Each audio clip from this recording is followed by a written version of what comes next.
Hi everyone, it's Mr. Kadu again, and this week I will also be teaching you guys this entire week.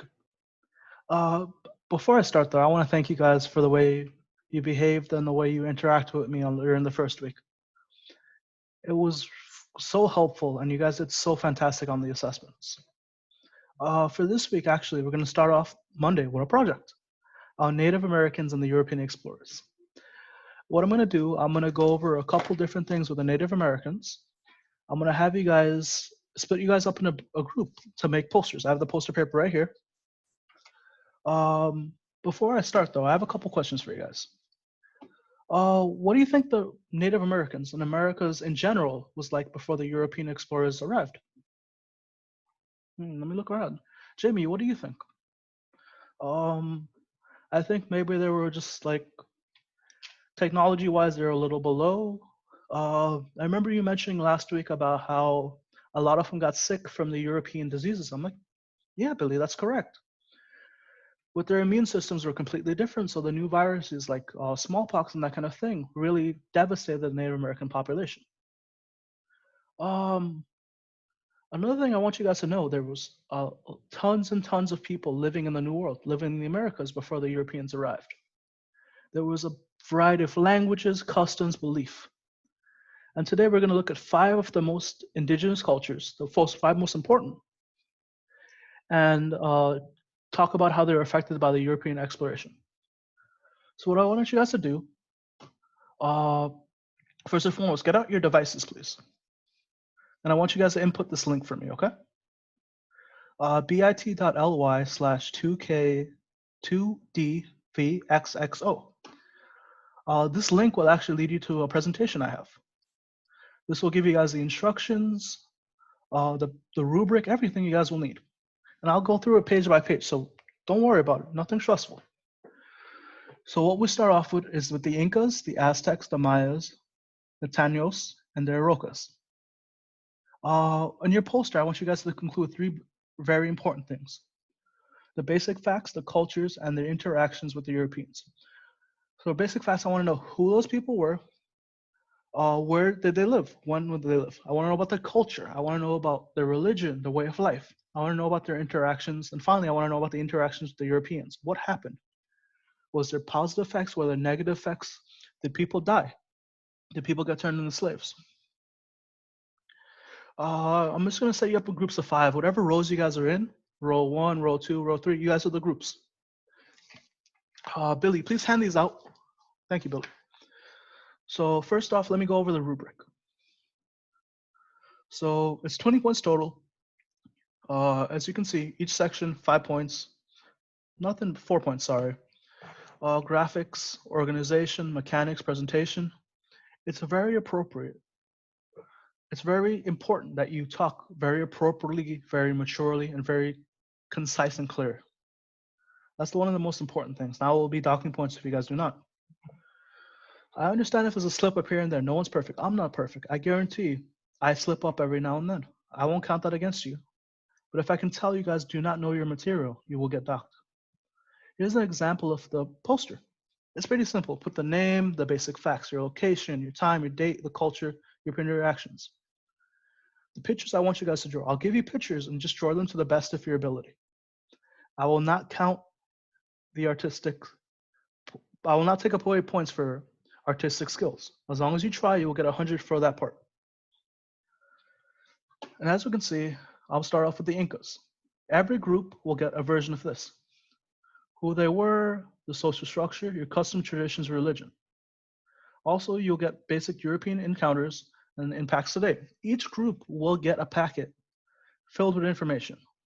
So we have the Incas, the Aztecs, the Mayans, the Tanos, the Iroquoians. Additionally, I have a couple of these pictures printed out for those that cannot draw or are unable to. I have a pile right here that you guys can use to cut and paste onto it. So don't stress. This is a fun activity, guys. You guys will have about 30 minutes, give or take, after I finish this. So it's in 45-minute period. And for those who did not finish, we'll be able to take it home for homework. What I want you guys also understand, Your classmates' grades will also rely on this. For tomorrow, when you guys are presenting, it is extremely important to understand that the data itself will be of three things. Your teammates will give you a rubric. I will complete a rubric for you. And additionally, the audience will have to fill out a reflection about the different cultures that they were not assigned. This will also count as a quiz grade. Do I have any questions, guys? Mr. Kadu, can I use outside sources? Can I use things like Google? Of course, but please make sure you use a .org source or something that is official. It's very important to cite your sources and use correct sources. Do I have any questions, guys? No? Okay, good. I'll be walking around answering questions, assisting anyone that needs. Thank you, guys. So as we can see, the Incas. As you can see, have you seen The Emperor's New Groove? That's what the Incas, the movie was based upon, part of it. Do I have anyone that volunteers that group wants Incas? Group B, you can take Incas. Good. Let me see. Does anyone want the Aztecs? Group F, yeah, you can have the Aztecs. Remember, please talk about the social structure of the Aztecs. Group B, you have the Mayas. Group A, Tanos. And finally, Group 4, the Oroquians. Do I have any questions, guys? Any concerns? Is everybody good? This group project, while you guys are starting to work in the group projects, I'll just go over some basic things I want you guys to cover. So as I mentioned before, it's very important to talk about the location, because each group has a very specific location that has impacted their version, their area. Even to this day, their location of who they were, the location of where they were, and when did they live, still impacts people to this day. Their culture also, even though many of the Europeans tried to snuff out their culture, bringing Catholicism, Christianity to destroy the Mayan culture, the Orocan culture, all those, it still has a way of thriving to this day. I'm gonna let you guys work on the assignment on your own. I'll be here if you have any questions.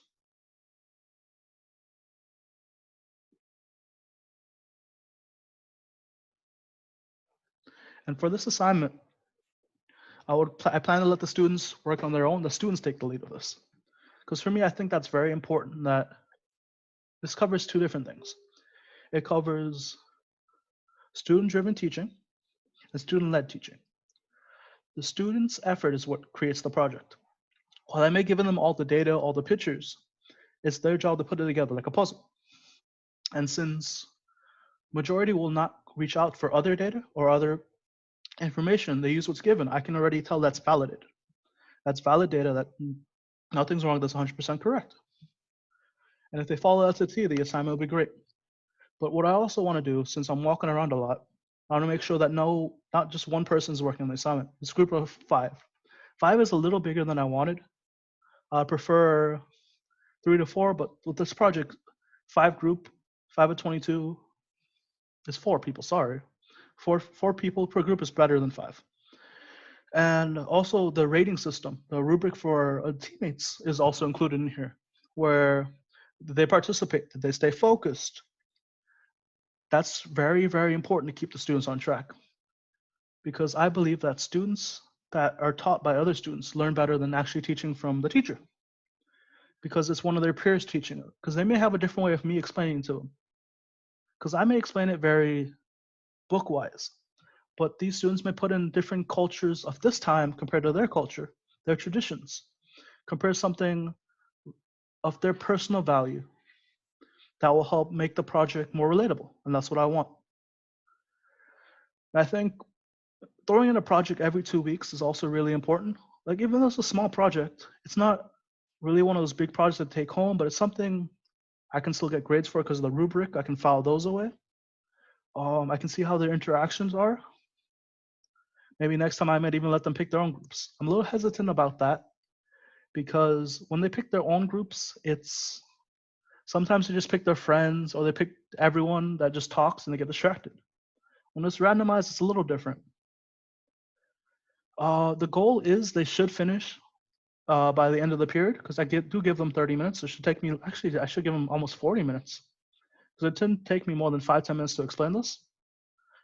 However, for those with extended time, those with IEPs, they're allowed to take it home, work on it at home. If they need, they have language issues, I'll find a version of this. I'll translate this in Spanish, or I'll stick them with someone I know who speaks Spanish and English to assist them a little bit. Just whatever works best, because this is one of the assignments where it's not just pen and paper. It's not just a book. It's something hands-on. It's very important stuff to be hands-on like this, especially in history, because this is how they relate to it. History, a lot of history is boring. And I understand that for the kids that history is boring, but stuff like this gets them, it incorporates things into it that makes it fun. Thank you.